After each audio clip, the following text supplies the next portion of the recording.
Hey guys, it's Mike with Kiss Dog Training. We are back. Hey, the last video we did, we talked about predictive cues and whether you should talk to your dog and all that good stuff. Well, in my brain at least, the next thing we need to talk about is generalization. Okay, humans are generalization machines. Never at any point in my life when I started dog training 15 years ago did I ever assume I would write a book. But it's a different way for people to get information reading than maybe talking to me. Never in a million years did I think that I would be doing virtual dog training. But my clients have left. We had COVID. We all got good at Zoom and video conferencing. And then they call me from a different state and say we're having a problem. And I'm like, okay, well, let's just do a Zoom call. Show me what's going on. Send me a behavior history, and then we kind of do the dog training session online.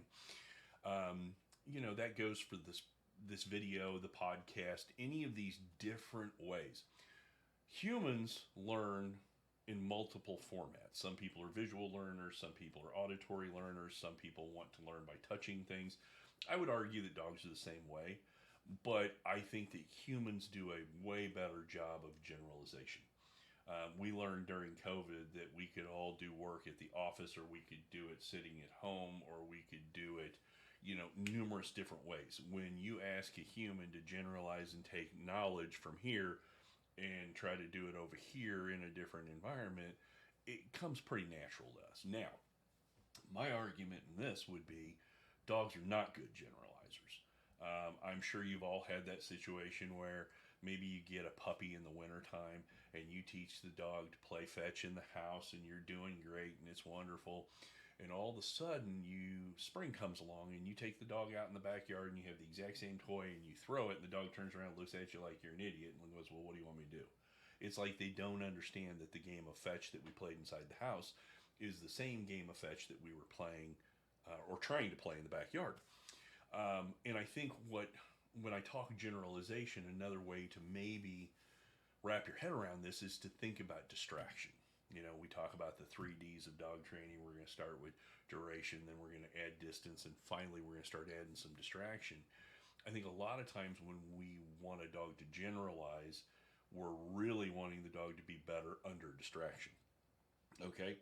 And really, what all that means is, the age old saying, if you want your dog to be perfect in all environments, well, you better be prepared to practice in all environments. The flip side of that coin is the old saying in dog training of the living room dog, where your dog is brilliant within the four walls of your house, but becomes a blithering idiot when you walk out the front door. And that's because you've done the lion's share of your work inside the house and you've never really asked or practiced any of these behaviors in the backyard or in the front yard or the driveway or on a walk. Okay? So, what does all this mean to you as a dog trainer or a person trying to train your dog at home? Is you start in the least distracting environment, which is the environment the dog usually spends the most time in, which is inside the house. So I'm going to use leash training as an example, okay? When I start working with a client, we start with basic commands. Sit, down, look at me, watch me, leave it, don't look at that, look at me. I will do something called the turnaround game where I'll ask for a sit and I'll give the dog a treat and I turn my back on the dog and I want the dog to come around front and sit, okay? And then I'll give them a couple of weeks to work on that. When I come back, we take all those skills you've already done, and now I want you to get the leash out, put the leash on the dog, and I want to take it to the next level. And these are just complications of the games you learned before, but now we've added the leash, but we're still in the house, okay?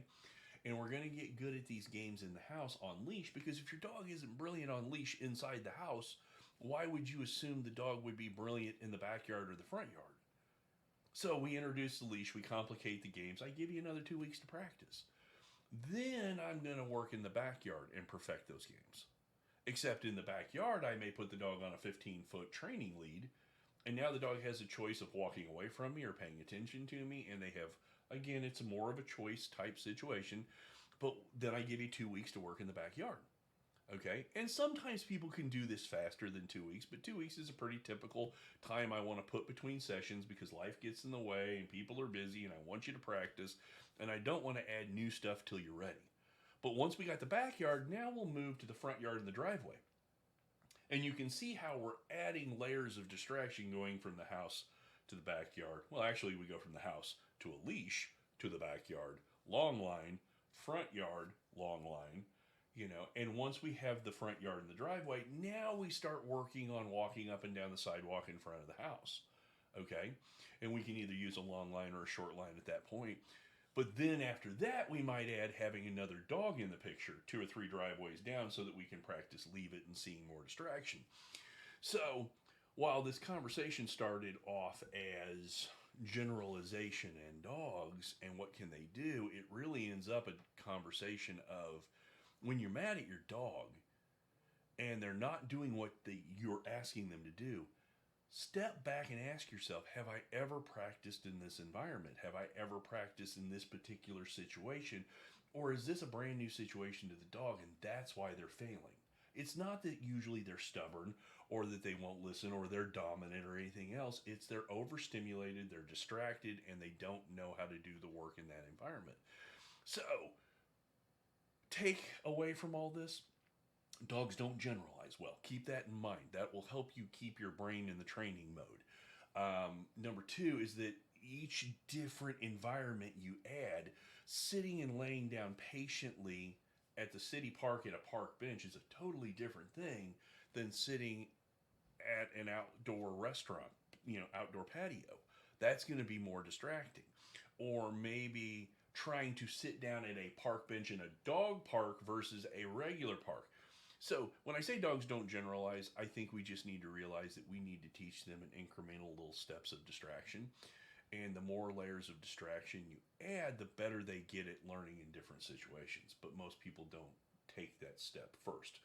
So I think those are a couple of little nuggets you might be able to take away and add to your training. If it brings about more questions or you've got things that you want to ask, please email us, go through the website, go through social media, any way you want to get hold of us.